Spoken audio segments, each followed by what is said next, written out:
नमस्कार। पांचवें चरण में मैंने क्या देखा, मेरा आकलन क्या है, मैं 14 सीटों पर मेरा क्या अनुमान है और क्या क्या किस तरह की लड़ाई हुई, ये आकलन देने में मुझे देरी हो गई। छठे चरण का वोटिंग जब जिस दिन खत्म होनी है, 48 घंटे बाद छठे चरण का मतदान होना है, उस वक्त मैं आपको ये आकलन लेकर के आ रहा हूँ। इस देरी के लिए सबसे पहले मैं माफ़ी चाहता हूँ। इसकी दो वजहें थी। पहली तो मैं यात्रा में बहुत ज़्यादा था और उस यात्रा के दौरान मुझे वक्त नहीं मिला कि कहीं आराम से बैठकर सोचकर और सारी सीटों पर गुड़ा भाग लगाकर आपके सामने प्रस्तुत हुआ जाए, क्योंकि बिना तैयारी के, बिना मंथन के मैं किसी तरीके से बैठकर, आपने देखा होगा जैसे कि बहुत सारे यूट्यूब पर लोग हैं जो एक तरफा आंधी बहा रहे हैं, ऐसी हेडलाइन कैची वो लिखते हैं जिसको थंबनेल या हेडलाइन कहते हैं। वो ऐसा लिखेंगे कि जैसे मालूम होगा कि प्रधानमंत्री नरेंद्र मोदी की सरकार एकदम उड़ गई, वो 150-200 सीटों पर आ गई। वो जानबूझकर जैसा सुनना आप चाहते हैं वैसी हेडलाइन लगाते हैं। और इसी तरह बहुत सारे लोग 400 पार का लगाएंगे, विपक्ष उड़ जा इस तरह का लगाएंगे। ये दोनों में से कोई सही भी हो सकता है, मगर मुझे नहीं लगता कि आप किसी चीज का आकलन करते हैं तो वो आकलन एक तरफा या किसी के पक्ष में ऐसे होना चाहिए। हमारा काम जो जमीन पर देखा हुआ है और जो हम महसूस करते हैं कि लड़ाई किस तरीके की है, वो देना है। इसीलिए मैंने आज तक कभी हेडलाइंस में या थंबनेल में ऐसा कुछ भी नहीं लिखा, और न मैं इस पक्ष में रहता हूँ। मैं अपनी पूरी तैयारी के साथ, अपनी यात्रा के साथ, अपनी दिल दिमाग जितना है उसको लगा करके मैं आपके सामने कुछ चीजें रखना चाहता हूं, ताकि चुनाव में जो मजा और रोमांच है वो आप तक पहुंचे और जमीन पर क्या क्या समीकरण चल रहे हैं वो आपको जानकारी हो। तो यही कारण था कि मैं थोड़ा देरी से आपके सामने हाजिर हो रहा हूं। वैसे मुझे 21 तारीख को या 22 तक ज्यादा से ज्यादा, लेकिन मैं आज 23 तारीख को आपको 14 सीटों के आकलन के बारे में बता रहा हूं। सबसे पहले मैं बात करता हूं इलाहाबाद के बगल की जो सीट है कौशाम्बी, जहां से डिप्टी सीएम रहते हुए वहां के विधानसभा से केशव प्रसाद मौर्य पल्लवी पटेल से चुनाव हार गए। वही कौशाम्बी लोकसभा क्षेत्र, उसमें प्रतापगढ़ की 2 सीटें आती हैं, इलाहाबाद की आती हैं, कौशाम्बी की आती। विनोद सोनकर 2014 से भारतीय जनता पार्टी के लगातार सांसद हैं। 2014 में जीते, 2009 में जीते, लेकिन दोनों बार उनकी जीत का प्रतिशत जो है वो 50,000 से कम रहा। विनोद सोनकर की जो 2 विधानसभा सीटें आती हैं, बाबागंज और कुंडा, वो पूरी तौर से राजा भैया के प्रभाव और प्रभुत्व वाली सीटें हैं। एक बात और, राजा भैया जो 80,000, 90,000, 1 लाख या ज्यादा वोटों से जीतते रहे थे, 7 बार के विधायक हैं, वो भारतीय जनता पार्टी से तो नहीं, लेकिन समाजवादी पार्टी के समर्थन से कई बार वो चुनाव लड़े हैं और समाजवादी पार्टी ने अपना कैंडिडेट नहीं दिया। 2022 के विधानसभा चुनाव में समाजवादी पार्टी ने अपना कैंडिडेट दिया तो राजा का जीत का अंतर 30,000 से कम हो गया। तो एक तरीके से आप माने तो बाबागंज और कुंडा विधानसभा क्षेत्र में समाजवादी पार्टी के वोटरों की संख्या भी अच्छी मानी जाती है। बाबागंज और कुंडा विधानसभा से ही राजा भैया किसी को भी लाख से ज्यादा वोट दिलाने का कुव्वत रखते हैं किसी भी सूरत में। तो 2-3 चीजें कौशाम्बी विधानसभा क्षेत्र के लोकसभा क्षेत्र के बारे में मैं बताना चाहता हूं। पहली बात तो यह है कि राजा भैया विनोद सोनकर को बिल्कुल पसंद नहीं करते। राजा भैया ने राज्यसभा चुनाव में वो कहते हैं बिना किसी शर्त के उन्होंने बीजेपी के कैंडिडेट को समर्थन किया। राजा भैया को इस बात की उम्मीद थी कि कौशाम्बी को गठबंधन के तहत लोकसभा सीट मिल जानी चाहिए थी उन्हें, उनकी पार्टी को। बावजूद इसके मटेरियलाइज नहीं हुआ। दूसरा, राजा भैया की शर्त मानिए या इच्छा थी कि भारतीय जनता पार्टी विनोद सोनकर को वहां प्रत्याशी न बनाए। अब जब तक बीजेपी उनके मूड को समझ पाती तब तक मामला हाथ से निकल चुका था। नामांकन भरने की तारीख खत्म हो गई थी और बीजेपी के पास कोई चारा नहीं था। विनोद सोनकर से राजा भैया की बहुत अदावत है। राजा भैया ने विनोद सोनकर को हालांकि विनोद सोनकर राजा भैया के बारे में भी उल्टा सीधा बोलते रहे, इसलिए भी ये परिस्थितियां निर्माण हुई। दूसरी बात, राजा के चुनाव लड़ने या न चाहने के बावजूद भी विनोद सोनकर 2 बार चुनाव जीत चुके हैं। तो राजा भैया के कैंडिडेट 2019 के चुनाव में राजा भैया ने अपना कैंडिडेट उतारा था और 1.5 लाख वोट उनके कैंडिडेट को मिला था, जिसकी वजह से सपा बसपा गठबंधन के संयुक्त उम्मीदवार इंद्रजीत सरोज 40,000 वोटों से हार गए थे। हालांकि उस बार कांग्रेस पार्टी के कैंडिडेट को भी 20,000 से थोड़ा ज्यादा वोट मिला था। तो अगर ये सारा गणित आप जोड़ देंगे तो इंद्रजीत सरोज के बेटे इस बार जो वहां से चुनाव लड़ रहे हैं वो मजबूत स्थिति में आते हैं और विनोद सोनकर हारते हुए दिखाई देते हैं। लेकिन ये कागजी गुणाभाग है। ऐसा देखा गया कि विनोद सोनकर का खुद का स्वभाव भी, और जो राजा भैया ने मतदान के बाद कहा कि बीजेपी के कैंडिडेट के खिलाफ एंटी इनकम्बेंसी है, वो विनोद सोनकर को एक कमजोर स्थिति में ले जाके खड़ा करता है। लेकिन जमीन पर जो बात है उससे ये दिखाई देता है कि विनोद सोनकर भारतीय जनता पार्टी, प्रधानमंत्री नरेंद्र मोदी के साथ राशन और महिलाओं का जो समर्थन है उसके साथ अभी चुनावी लड़ाई के मैदान में डटे हुए हैं। इसलिए कौशाम्बी सीट पर भारतीय जनता पार्टी के हारने का प्रतिशत मुझे 60% दिखाई देता है, लेकिन वो पीछे दिखाई देता है। ऐसा ही नतीजा भी रहेगा ये कह पाने में संशय है, लेकिन वो सीट फंसी हुई है। मैंने आपको कौशाम्बी सीट के बाद अब उससे सटी सीट, सबसे पहले अमेठी की बात करते हैं। अमेठी में के एल शर्मा और स्मृति ईरानी में कौन चुनाव जीतेगा, न शर्तिया तौर पे ये कह सकता हूं कि न ये स्मृति ईरानी कह सकती है न के एल शर्मा कह सकते हैं। स्मृति ईरानी का चुनाव बहुत तेजी से चढ़ा हुआ था। के एल शर्मा की उम्मीदवारी घोषित होने के बाद स्मृति ईरानी को लगा कि, हमें भी लगा, ऐसा नहीं है, स्मृति ईरानी को वॉकओवर मिलेगा। कांग्रेस का उम्मीदवार के एल शर्मा जो उतारे गए हैं वो स्मृति ईरानी को टक्कर देने में कामयाब नहीं हो। इसकी 2-3 वजह हैं। पहली बात, पिछले 10 वर्षों से गांधी खानदान का गढ़ होने के बावजूद स्मृति ईरानी ने बिना किसी वहां रूट के, बिना किसी जड़ के, जिस तरीके से लोगों से जुड़ी, जिस लोगों मेहनत करी, जितने दौरे किए, राहुल गांधी पे जितने आक्रामक रही, वहां पर घर बनवाया, वहीं का वोटर आईडी कार्ड बनवाया और वहां के लोगों से ज्यादा जुड़ने की कोशिश की, जिसकी वजह से 2019 में अमेठी की जनता ने एक बहुत बड़ा उलटफेर करते हुए राजीव गांधी के बेटे राहुल गांधी को हरा दिया, जो कि अमेठी में सोचना भी मुश्किल था, और अमेठी में वो काम स्मृति ईरानी ने कर दिया। लेकिन 2024 के चुनाव में के एल शर्मा की उम्मीदवारी के 2-3 दिन के बाद जिस तरीके से प्रियंका गांधी ने अमेठी में डेरा डाला और अपने पुराने कार्यकर्ताओं के साथ अपना सामंजस्य बिठाया, और के एल शर्मा ने अपनी पुरानी नेटवर्किंग का फायदा उठाया, और जिस तरीके से ब्राह्मण नेताओं को लगाकर कांग्रेस पार्टी ने ब्राह्मण वर्ग को अपनी तरफ खींचने में कामयाबी पाई, मैं नहीं कहता 100%, उससे के एल शर्मा का चुनाव धीरे धीरे चढ़ने लगा। दूसरी, स्मृति ईरानी को मुझे ऐसा लगता है, मेरी जो मैंने देखा है वो मैं बोल रहा हूं चुनाव के दौरान, ऐसा मुझे लगता है कि बीजेपी का नेतृत्व, चाहे वो प्रादेशिक हो या शीर्ष नेतृत्व, के एल शर्मा के उम्मीदवार बनने के बाद अमेठी का चुनाव स्मृति ईरानी के कंधों पर छोड़ दिया। हालांकि गृह मंत्री अमित शाह, जेपी नड्डा और मुख्यमंत्री आदित्यनाथ 2-3 बार अमेठी के दौरे पर गए, लेकिन जो बात पार्टी के चुनाव लड़ने में होती है वो बात अमेठी में स्मृति ईरानी के चुनाव लड़ने में पार्टी का संगठन उस तरह से दिखाई नहीं दिया।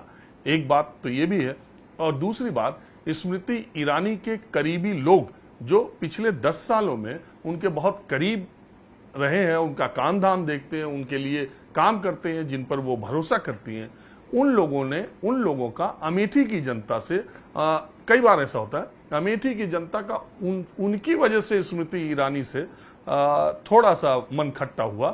तीसरी वजह स्मृति ईरानी के चुनाव की, अमेठी के राजा संजय सिंह, उनकी पत्नी अमिता सिंह, इनकी इस चुनाव में कोई भूमिका नहीं थी। मेरे देखने में स्मृति ईरानी के सपोर्ट में राजा के लोग, क्योंकि वो 45 साल से सक्रिय है। आप कहते हैं वो चुनाव विधानसभा का भी हार गए, मगर मैं ये मानने को तैयार नहीं हूं कि डॉक्टर संजय सिंह के पास 10-20 हजार वोट नहीं है, क्योंकि उनके ऐसे लोग हैं जो उनके कहने पर आज भी वोट देते हैं। और वो अमेठी के राजा का, वहाँ के राजमहल का और वहाँ के लोगों का जो रिश्ता है, वो 10-20 हजार वोट कम महंगा नहीं है। वो जिधर कहेंगे उधर ही वोट पड़ेगा। वो उदासीन दिखाई दिए, वो पूरे इलेक्शन में कहीं दिखाई नहीं दिए, और उनके जो कार्यकर्ता हैं वो कई जगह स्मृति ईरानी के विरोध में बोलते हुए भी दिखाई दिए। उनके मन में ये बात है कि स्मृति ईरानी के साथ जो लोग हैं, वो जब विधानसभा का चुनाव डॉक्टर संजय सिंह 1.5 साल पहले लड़े थे तो उन लोगों ने उनको हरवाने में महत्वपूर्ण भूमिका अदा की थी, और उसके लिए बीजेपी के लोगों ने राजा को धोखा दिया था। इसलिए इस चुनाव में वो बहुत मजबूती के साथ खड़े नहीं दिखे। तो स्मृति ईरानी और इसके बावजूद बीजेपी हर सीट पर मजबूत क्यों है, उसका मैं आपको 3 कारण बताता हूं। पहली बात, प्रधानमंत्री मोदी का नाम घर घर घर घर तक पहुंच चुका है। दूसरी बात, गरीब महिलाओं में राशन का और वो 2000 रुपए का शौचालय का, मकान का बहुत असर है। अमीर महिलाओं में या मध्यम वर्गीय महिलाओं में ये जो योगी सरकार के दौरान लॉ एंड ऑर्डर और सुरक्षा की बात है कितनी नहीं है वो एक अलग मैटर है। आपराधिक घटनाएं अभी भी हो रही हैं, बहुत ऐसी घटनाएं हो रही हैं। योगी सरकार ही उत्तर प्रदेश की अकेली सरकार है जिसमें जेल के अंदर या अदालत के अंदर सबसे ज्यादा मर्डर हुए हैं, पुलिस संरक्षा में मर्डर हुए हैं। तो सबसे, ये आजादी के बाद पहली सरकार है। जेल के भीतर कितने लोगों की हत्या हुई, कोर्ट के भीतर कितने लोगों की हत्या हुई, पुलिस संरक्षण, पुलिस के कैद में, जुडिशियल कस्टडी में लोग हैं, उनकी हत्या हुई, पुलिस रही। लॉ एंड ऑर्डर को मापने के कई तरीके हैं। जो विरोधी खेमे के माफिया हैं, बाहुबली है, उनका हाल देखिए, और जो लोग आ गए उनका हाल देखिए। तो वो इसके कई पैमाने हैं, लेकिन मोटे तौर पर गाजीपुर से गाजियाबाद की महिलाओं में, लड़कियों में ये भावना है कि पहले के जमाने से और अब में योगी सरकार में कम से कम महिलाओं के खिलाफ छेड़खानी, बदतमीजियां, इस तरह से लड़कियों का पीछा करना, रात बिरात चेन स्नैचिंग, और दूसरी तरह रात बिरात उनका आना जाना, उन्हें अंदर से असुरक्षित फील करना, अब वो चीजें खत्म है। महिलाओं को उत्तर प्रदेश में सुरक्षा की फीलिंग होती है। तो ये एक बहुत बड़ा फैक्टर है जो बीजेपी को के वोटिंग जाता है। गरीब महिलाएं, मध्यम वर्गीय महिलाएं, अमीर महिलाओं का बहुत बड़ा प्रतिशत तमाम कारणों से बीजेपी की तरफ है। तो इसलिए बीजेपी अपनी मजबूत स्थिति में इस वजह से है। सवर्णों का बहुत अच्छा झुकाव है, अदर बैकवर्ड क्लास भी उसके साथ है, और वही है कि विपक्ष में प्रधानमंत्री का चेहरा कौन है, या विपक्षी नेताओं की इंटीग्रिटी और डिग्निटी की बात है, और ये जीते भी तो क्या प्रधानमंत्री बनेंगे।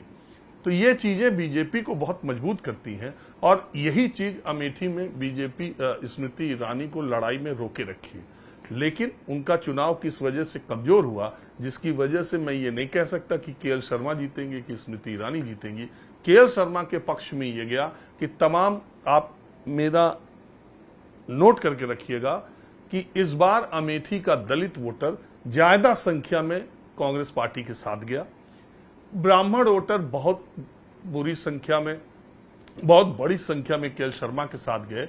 और जिस तरह से प्रशासन का दबाव प्रधानों, बीडीसी, जिला पंचायत सदस्यों पर पड़ता है, आपको मालूम ही है, सत्ताधारी दल का प्रभाव पड़ता ही है, दबाव पड़ता ही है हर तरह से प्रधानों, बीडीसी। लेकिन मैं गांव का ही रहने वाला हूं, मैं ये जानता हूं कि प्रधानी के चुनाव में प्रधान भले ही वोट दिलवा दे, विधानसभा और लोकसभा के चुनाव में उसके कहने पर 10-20 जो उसके खास लोग हैं जो पोलिंग बूथ पर खड़े होकर कुछ कर दे, लेकिन जनता उसके कहने पर वोट नहीं देती, क्योंकि जनता को ये लगता है गांव की कि प्रधान ने उम्मीदवार से पैसा लिया है। प्रधान की किसी भी गांव में 90% प्रधानों की कोई क्रेडिबिलिटी है नहीं, वो उनको लोग दूसरी तरीके से देखते हैं।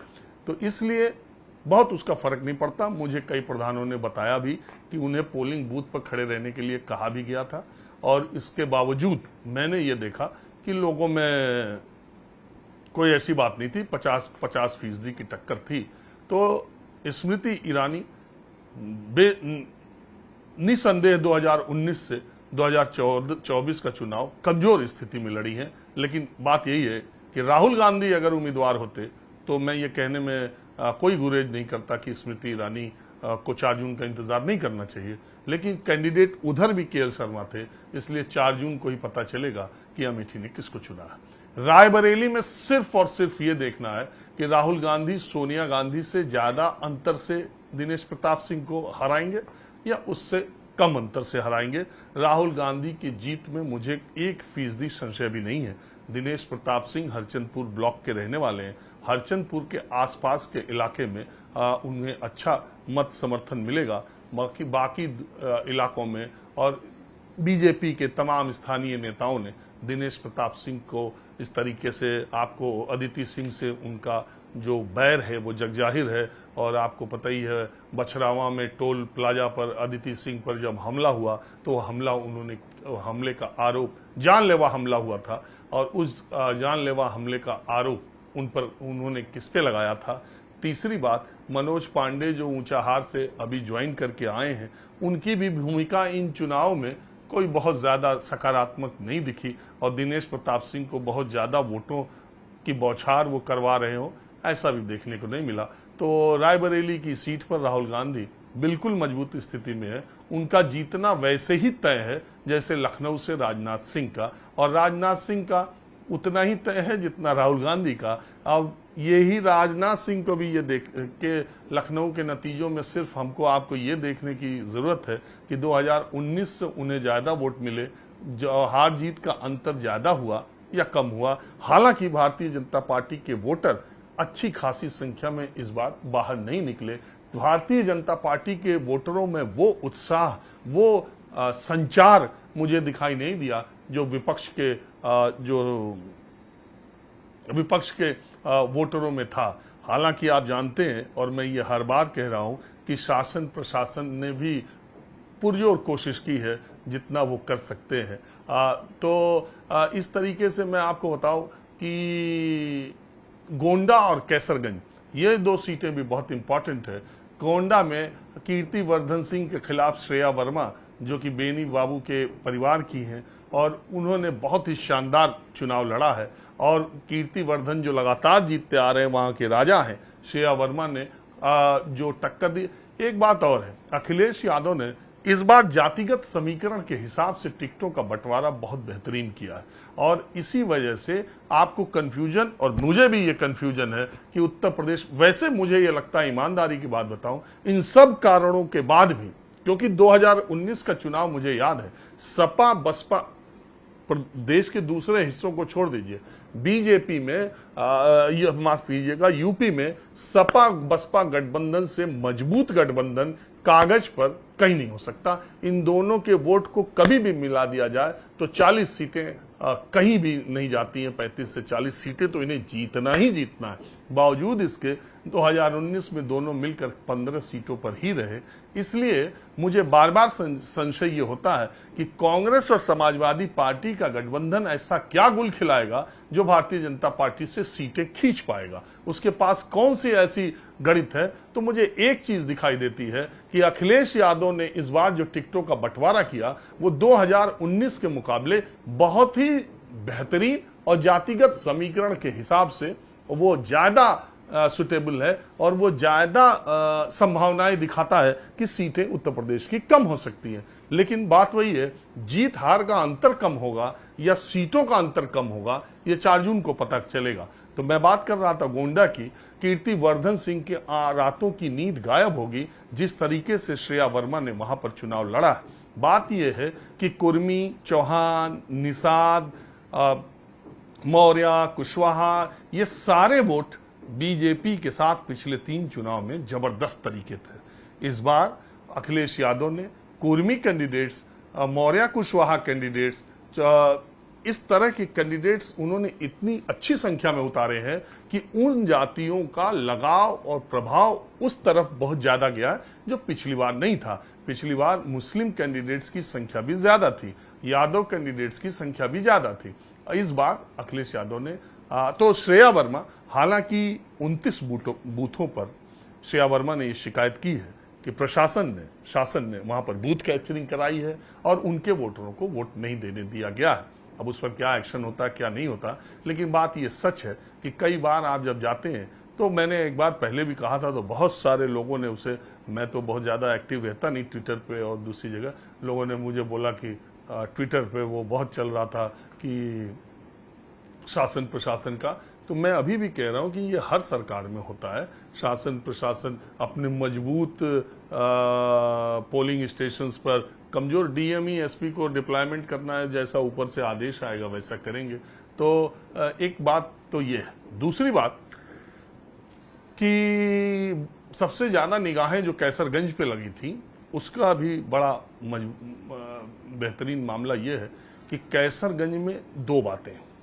पहली बात कि बृजभूषण शरण सिंह इतनी बार से वहां जीतते हैं, सोसाइटी में उनका ऐसा डोमिनेंस है, प्यार का भी, रिश्तों का भी, बाहुबल का भी, कई चीज का मिक्सचर बना करके उन्होंने कैसरगंज में अपना पूरा प्रभाव बनाया हुआ है। और कितनी बार से वो कैसरगंज से चुनाव जीतते हैं ये आपको पता ही। लेकिन ये जो प्रकरण महिला पहलवानों का हुआ है, उसमें वो आरोपी, 2 आरोप तय हुए हैं, अब अदालत में मुकदमा चलेगा। अभी भी वो कह रहे हैं कि मैं फांसी पर लटक जाऊंगा आरोप सही हो।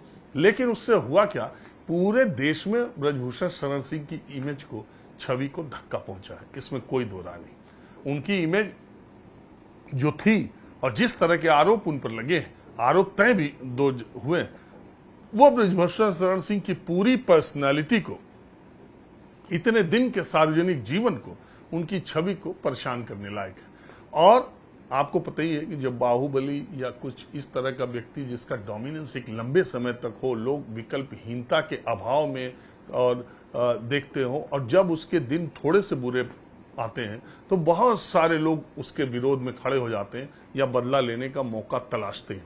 ठीक बृजभूषण शरण सिंह के साथ कैसरगंज में मुझे यही होते दिखा। वहां पर चूंकि बहुत एक जनसंख्या जो भारतीय जनता पार्टी के कोर वोटर हैं, जो बीजेपी के लोग हैं, उनको बातचीत करते हुए मैंने सुना, और उसमें एक सेंस मैंने ये पाया कि बृजभूषण शरण सिंह इस समय कमजोर हुए हैं, और अगर इस चुनाव में उन्हें कमजोर कर दिया जाए, अगर इस चुनाव में उनका बेटा चुनाव हार जाए, तो वो बहुत ही कमजोर हो जाएंगे। तो क्यों न इस मौके का फायदा उठाया जाए।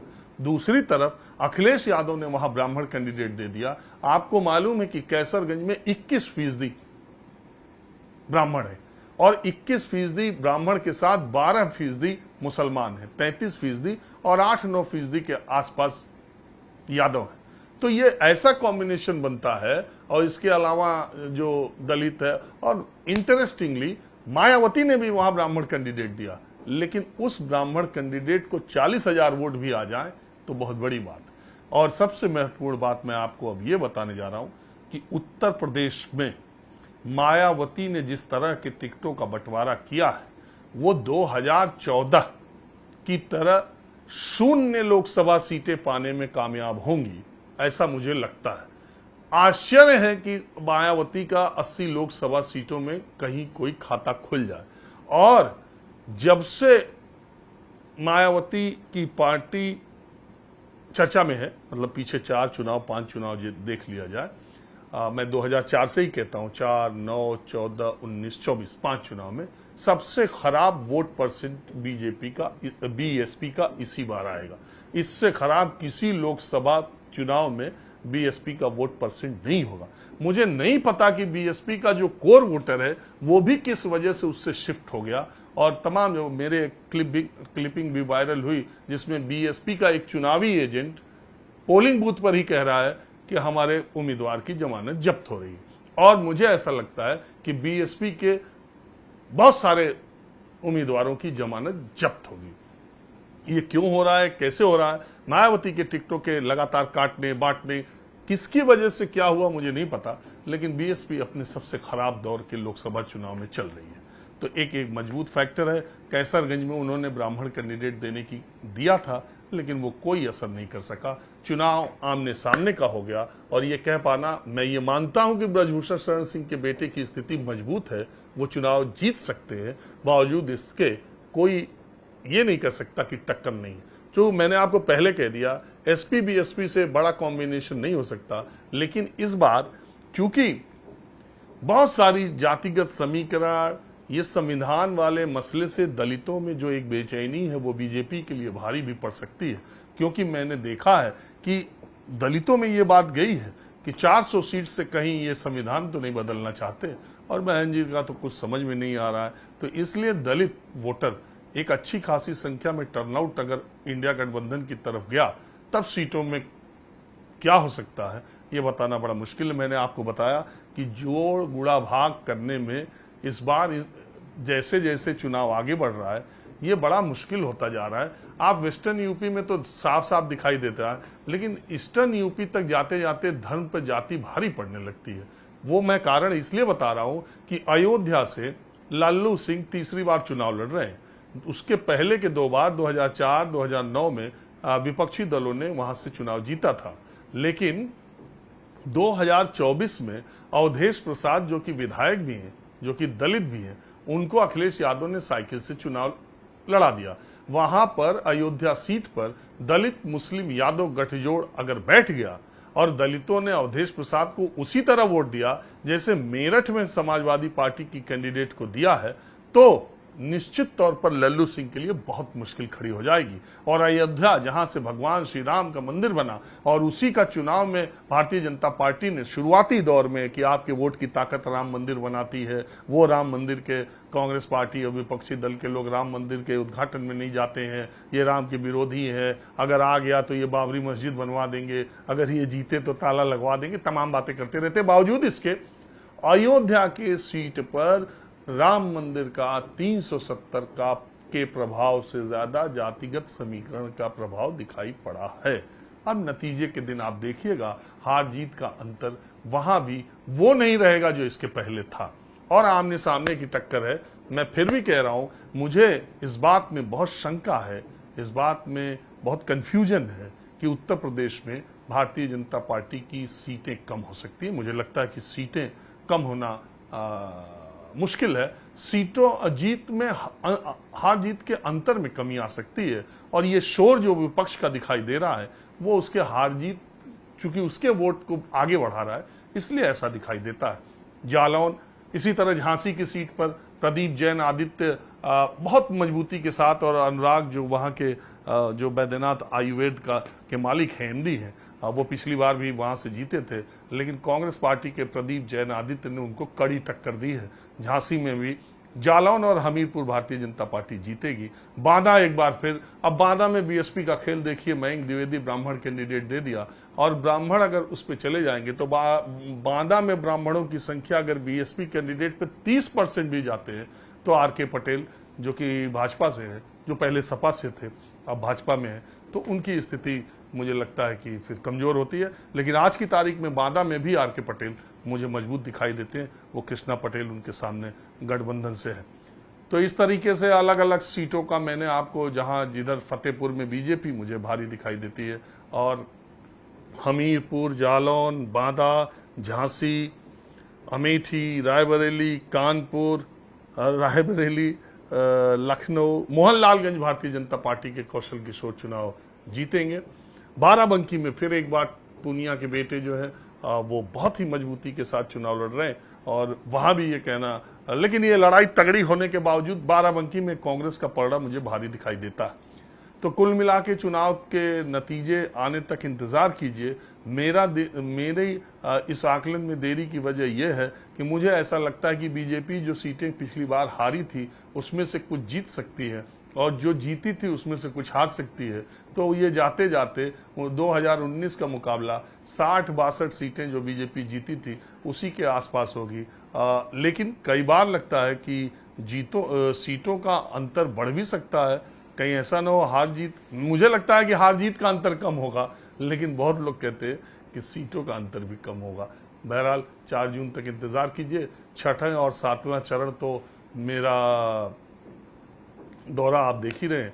6ठे चरण का आकलन मैं तुरंत अगले दिन ही लेकर हाजिर होऊंगा। इस बार देरी के लिए माफी, नमस्कार।